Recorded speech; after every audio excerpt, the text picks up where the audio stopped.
now in Jaipur. Just climbed up to the top of this fort, or top of this hill, I should say. I just went to the big Amber Fort, which is really popular. It's pretty touristy.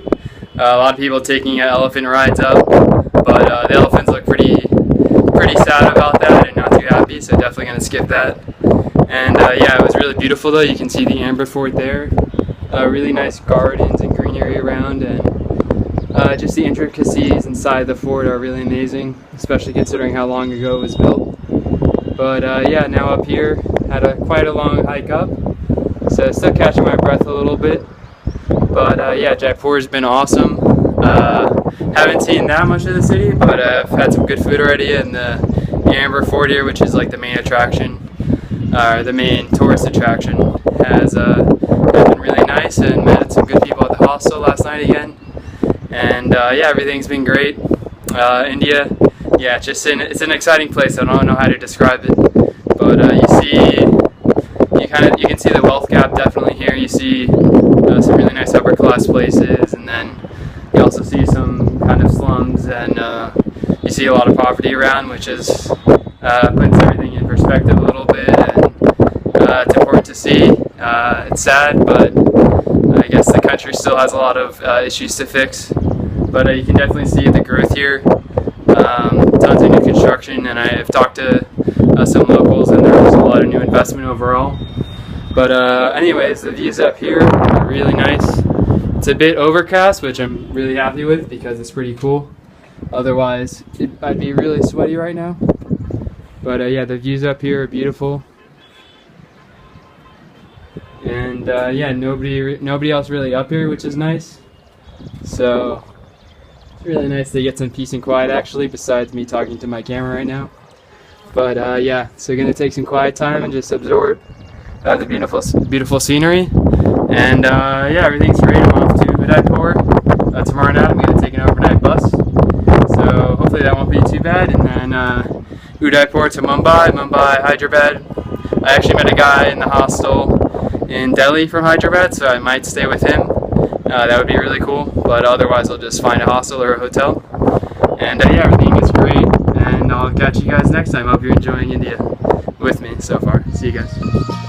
She's got a smile, and it seems to me reminds me of childhood memories, where everything was as fresh as the bluest sky.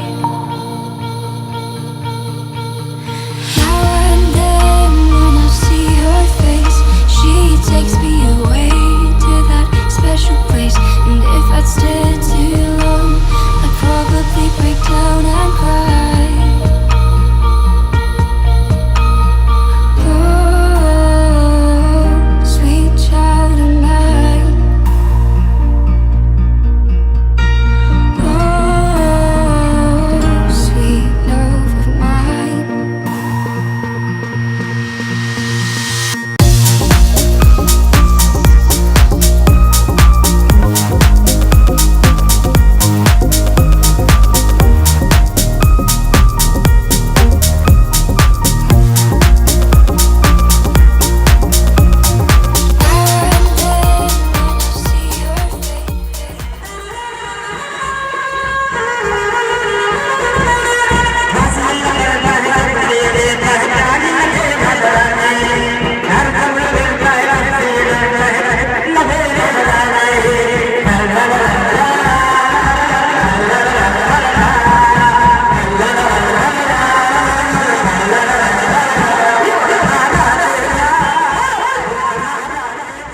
Hey, so now I'm in Udaipur, which is, it was like a 7-hour train ride here.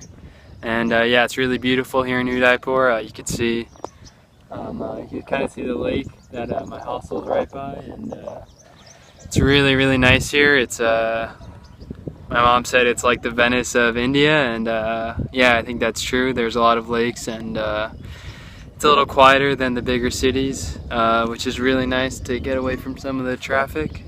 And yeah, really enjoying it so far. Bus ride wasn't too much fun, honestly. The bus was like incredibly bumpy. So I still slept a few hours, but it wasn't so comfortable. But I met some nice people on the bus who gave me some good tips, so that was nice. And yeah, so all this is good, and enjoying Udaipur. So I also don't want to paint just the total, rosy picture here. I want to give you guys some of the negatives also here in India, and why some people might not love traveling here. So you do see a lot of poverty. Unfortunately, you see a lot of kids on the streets and things like that, and you do get people begging you for money. It's not overwhelming or anything, but it's sad to see. And yeah, also there's just a lot of trash everywhere. It's kind of not in the culture to always put things in a trash can, more just to throw it on the ground a lot of the time, which is not so pleasant. And sometimes you see people going to the bathroom on the street, which isn't so pleasant, but it's just some things culturally that still have to be changed here to clean up the country a little bit. But there's a new government in place, or a new leader, Modi, and he's trying to change things. I've been trying to read the newspaper a little bit and talk politics with some Indians, just so I get a little taste, but on the right track to try to clean things up. And yeah, but everything else is really great here. You just have to take it all with a positive attitude, and yeah, try to just take it all in, and not let things bother you too much if things are messy. And it's also just very crowded in general, obviously. 1.2 billion people in the country, so you always get people bumping into you, and there's always lines and people skipping lines sometimes. So just things you have to deal with a little bit, but it's definitely worth it, and it's a rewarding experience. Sometimes a little bit frustrating, but equally as rewarding. So I'll see you guys.